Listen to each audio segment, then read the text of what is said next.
The following is a presentation of Cullen Frost Bankers, more than 130 years of service to Texans.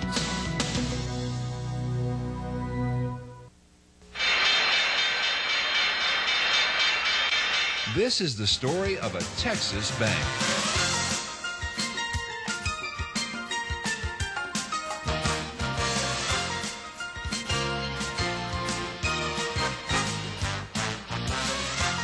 Cullen Frost, more than $5 billion in assets, $9 billion in managed assets through its financial management group, more than 60 locations across Texas, doubling in size the last 5 years.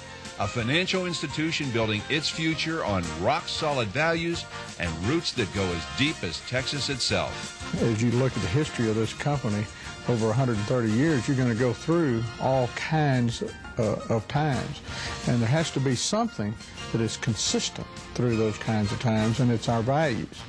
Now, what's important, you can have values, but you've got to have somebody that does something with them. And that's the real strength of our company, and that's our people. That's our greatest asset, and it always has been.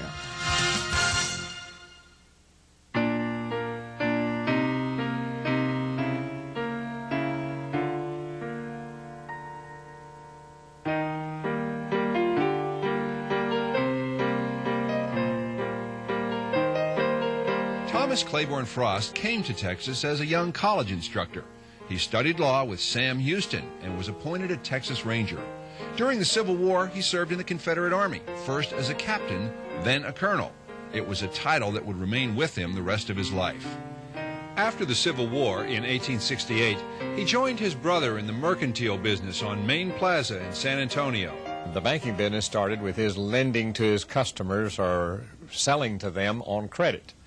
And from there, he moved into having a warehouse and lending against the goods, wool, pecans, and others in the warehouse.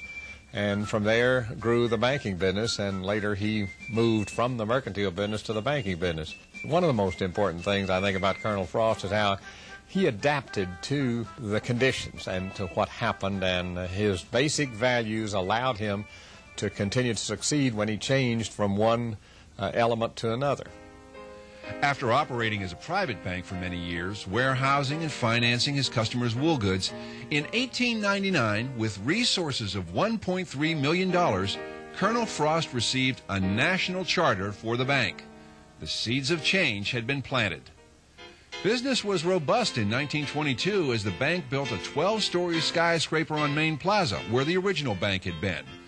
Difficult times were right around the corner in the 1930s and the Great Depression. The nation struggled, and many businesses and banks closed. It wasn't easy, but Frost Bank survived. Integrity and honesty and fair dealing were sort of principles that I grew up with, and I grew up with them because I think this institution grew up with those. People had to trust a banker in the old days. One of the most significant things in the Depression was to maintain that confidence of the depositor in the integrity of the organization. And one of the ways to do that was to perform. And one of the performances that was required of him in the bank in the 30s was to pay off the depositors when they ran. And that event made us the largest bank in South Texas because the big bank in town failed. We withstood the run, and from then on until today, we're looked upon as the Rock of Gibraltar in the banking business in this part of the world. By the late 1940s, Frost Bank and San Antonio had lived through a depression and a war. The 1950s and 60s were years of growth. In 1968, Frost celebrated a century on Main Plaza, and several years later built a new landmark headquarters building on the same site as the original wool warehouse. The bank also began expanding into other cities for the first time, starting with Corpus Christi in 1974 with the purchase of Parkdale Bank. In 1977, a merger with Cullen Bankers of Houston created Cullen Frost Bankers and expanded the bank's presence into Houston and Dallas. It also marked the first time the bank was listed on the NASDAQ. 20 years later, the bank's stock began trading on the New York Stock Exchange, heralding a new era for Cullen Frost and its shareholders. Growth continued with acquisitions in Austin, McAllen, and San Marcos, and further investment in Houston and Corpus Christi, plus the addition of United States National Bank in Galveston and expansion into the Hill Country. Then when we merged with the Kempners in Galveston, it was almost eerie that Shrub Kempner's great-grandfather was a Confederate soldier and had not been in Galveston but came there after the Civil War, like the Colonel came to San Antonio and built a mercantile business. We also don't do mergers based on just numbers or assets. We do our mergers by looking at organizations that have a similar philosophy of high values and of serving customers. Crisis came to Texas in the 1980s when the price of oil dropped, real estate crashed, and along with it, the savings and loan industry. Of the top 10 Texas-based bank holding companies, only Frost Bank survived the 80s without federal assistance or a merger with an out-of-state financial institution. There were several things that I was taught. One was that we made our decisions together. So when we had the problems in the 80s, and there were plenty of them, there was no finger pointing. And that's something that goes on today. We don't look for scapegoats. We look for ways to get out and escape the problem and then work on from there.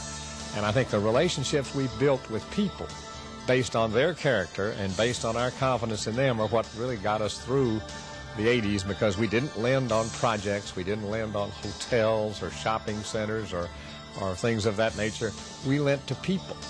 Frost Bank today is a growing force among financial institutions, expanding rapidly, with 67% of its growth since 1993 coming from acquisitions. Frost today is much more than a bank, offering a full range of financial services, personal and commercial banking, investment and financial management products, retirement plans, brokerage services, and private trust. And while face-to-face communication with customers in the traditional method of banking is still important, Frost is delivering services in competitive ways, by phone and computer and through the internet. Frost competes with a full range of remote banking services for both commercial customers and consumers, computer and telephone banking, and a full range of cash management services that can be accessed from anywhere. Along with this new technology, there has been a renewed commitment to quality, excellence, and integrity. But that's nothing new to Frost Bank. These values have been an integral part of our heritage ever since Colonel T.C. Frost first opened his doors, standing the test of time through 5 generations of Frost family leadership. And it's still the way Frost Bank does business today, more than 130 years later. The Colonel gave us the will to make change and to change with the world. I think my great-uncle carried on the integrity and dealt with people and got us through the Depression. My father was the one who organized, gave us the organization to grow and develop.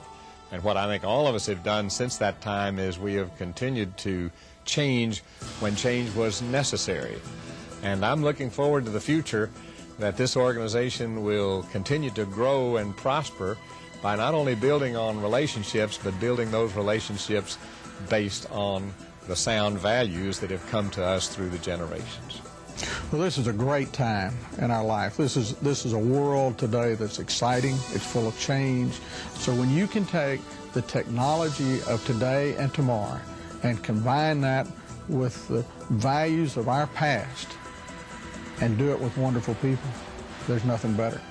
With these 3 things, we are writing a history today that continues the greatness of this company.